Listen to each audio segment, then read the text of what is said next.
আমি না খেয়ে মরে যাবো, তাও বাইক না কিনে দিলে আমি কিছু খাবো না। তুই না খাইলে কিন্তু আমিও খাবো না। রাগ করছি আমি, তুমি খাইবো না কেন? তুই জানোস না, সন্তান না খাইলে মা খাইতে পারে না। তাইলে যে ওই জল্লাদ বাপকে বুঝাও, আমার বাইক কিনে না দিলে কিন্তু আমি ভাত খাবো না। খাবো না মানে কিন্তু খামোই না। আমি জল্লাদও না, আমি বেকুবও না। কোনো বাপই তার সন্তানের খারাপ চায় না। এত যদি ভালো চান তাহলে আমার বাইক কিনে দেন। আগামী 1 বছর তুমি আমার সাথে গঞ্জে আমার মোকামে বসবা, ব্যবসা বাণিজ্য শিখবা। যদি উন্নতি দেখি তাহলে আমি নিজেই তোমার বাইক কিনা দেব। আগে বাইক কিনে দেন, তারপরে ব্যবসা বাণিজ্য। আমার এক কথা, আমি যা বলছি এটাই ফাইনাল। তাইলে আপনিও আপনার ছেলের জানাজা পড়ার জন্য রেডি থাকেন। আমারও এক কথা এক জবাব।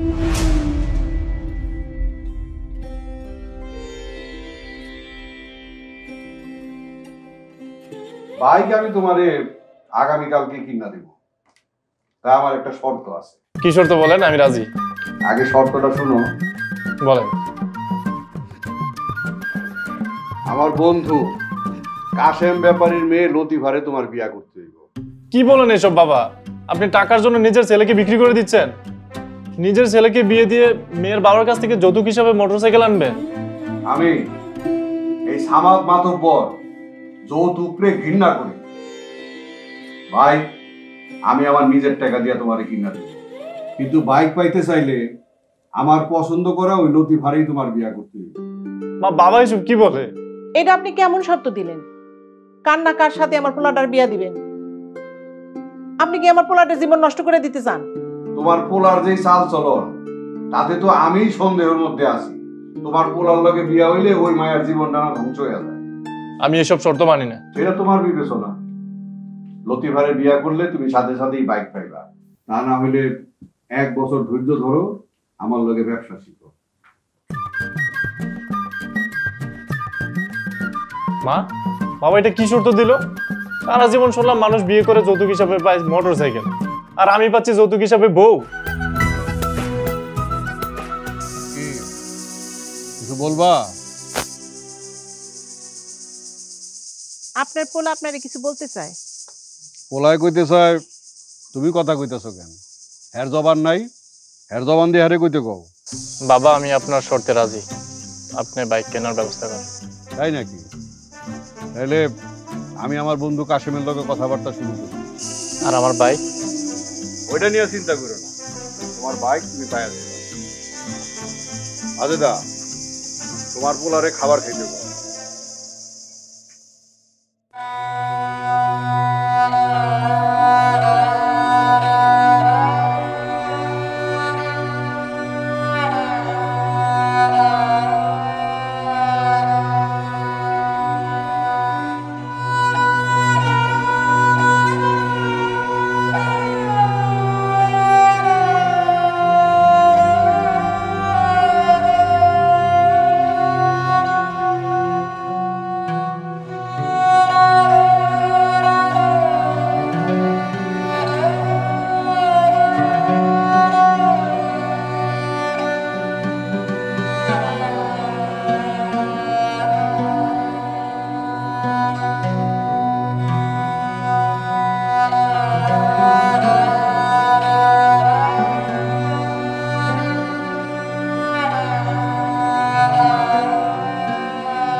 এখন বন্ধু হিসাবে তুই আমার এই বিপদ থেকে উদ্ধার কর। তুই আমার বন্ধু, আমি সবসময় তোর পাশে আছি। কিন্তু কিন্তু কি বন্ধু? এখানে আমার মেয়ে লতিফার একটা মতামতের বিষয় আছে। তা তো অবশ্যই, ওর মতামত তো বেশি জরুরি। দে মা।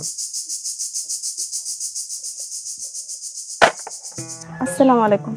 ওয়ালাইকুম আসসালাম। তুমি কেমন আছো মা? আলহামদুলিল্লাহ ভালো। আপনি ভালো আছেন? আলহামদুলিল্লাহ, আমিও খুব ভালো আছি। বাবা, আপনারা নাস্তা করেন, আমি যাই। মা, তোমার সামাজ চাচা তোমার জন্য একটা প্রস্তাব নিয়ে আসছেন। জি চাচা, বলেন। কইতেছিলাম কি মা, তুমি যদি রাজি থাকো তাহলে আমার ছেলে সেলিমের সাথে তোমার বিয়ের প্রস্তাব নিয়ে কিছু কথা বলতে চাই। বাবার মতামতই আমার মতামত, আমার কিছু বলার নেই। আলহামদুলিল্লাহ। তবে মা, আমি তোমার কাছে কিছু লুকাবো না। আমার ছেলেটা একটু উদাসীন, জীবনের সঠিক পথে এখন আসতে পারে নাই। চাচা, আমি বিশ্বাস করি হেদায়েতের মালিক আল্লাহ। তিনি যদি হেদায়েত না করেন তাহলে কেউ সঠিক পথে আসতে পারে না। তা অবশ্য ঠিক কইছ। তা আমার বিশ্বাস তুমি আমার ছেলেরে সঠিক পথে আনতে পারবা। আল্লাহ যদি চান তাহলে তিনি কাফেরকেও ইমানদার বানাতে পারেন। আমি আমার সাধ্যমতো চেষ্টা করব, বাকিটা আল্লাহর ইচ্ছা। মাশাআল্লাহ মা, তোমার কথা শুই না আমি খুব খুশি হয়েছি। আপনারা নাস্তা করুন, আমি এখন আসি। আসসালামু আলাইকুম। ওয়ালাইকুম আসসালাম ওয়া রাহমাতুল্লাহ। তাহলে বন্ধু কাশেম, এবার তুমি যদি রাজি থাকো তাহলে আমি বিয়ের কাজ শুরু করে দিই। বন্ধু, আমার মেয়ে যেখানে রাজি আছে আমার তো সেখানে অমত হওয়ার কিছু নাই। আলহামদুলিল্লাহ। তাহলে এখন থেকে আমরা বন্ধু না, নতুন পরিচয় শুরু হইলো। বিয়াই।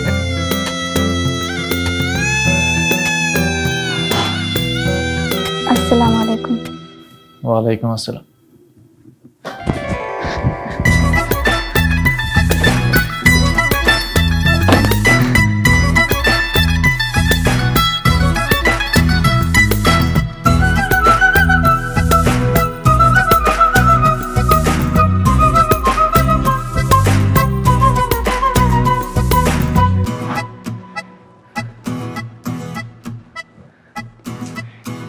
নতুন বিয়ের পর বউকে দেখে এত খুশি হতে দেখেছি, কিন্তু বাসর ঘরে বাইক দেখে এত খুশি হতে আগে কখনো দেখিনি। আরে আপনি বুঝতেছেন না তো, এই বাইকের জন্যই তো এত কিছু। এতদিন পর আমার স্বপ্নটা পূরণ হলো। এতই যখন খুশি হয়েছেন তাহলে আল্লাহর দরবারে 2 রাকাত নফল নামাজ পড়ে শুকরিয়া আদায় করেন। আমার এখন টায়ার্ড লাগছে, পরে পরে নেব। আল্লাহ আপনাকে এত সুন্দর দিনে এত সুন্দর একটা উপহার দিলেন, আর আপনি কিনা শুকরিয়া নামাজ আরেকদিন পড়বেন? শোনেন, এই বেশি জ্ঞান দেওয়া আমার পছন্দ না। যখন ইচ্ছে হবে তখন পরে নেব। জি আচ্ছা। আর ভালো কথা, ঘন্টাটা একটু সরান, আপনার মুখটাই তো দেখলাম না। আপনি আমার স্বামী, বাসর রাতে স্বামী তার নিজের হাতে ঘুমটা সরিয়ে বউয়ের মুখ দেখে, এটা একটা নিয়ম। এমনিতে এক চাপে পড়ে বিয়ে করছি, তার উপর আবার এত নিয়ম। আমার মুখ দেখার আপনার ইচ্ছে নেই। আমার ঘুম পাচ্ছে, আমি ঘুমিয়ে পড়লাম, আপনিও ঘুমিয়ে পড়েন।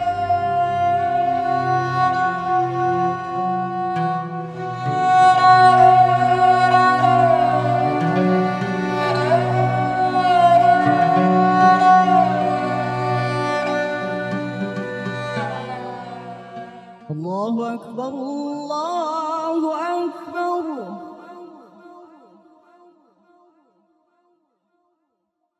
الله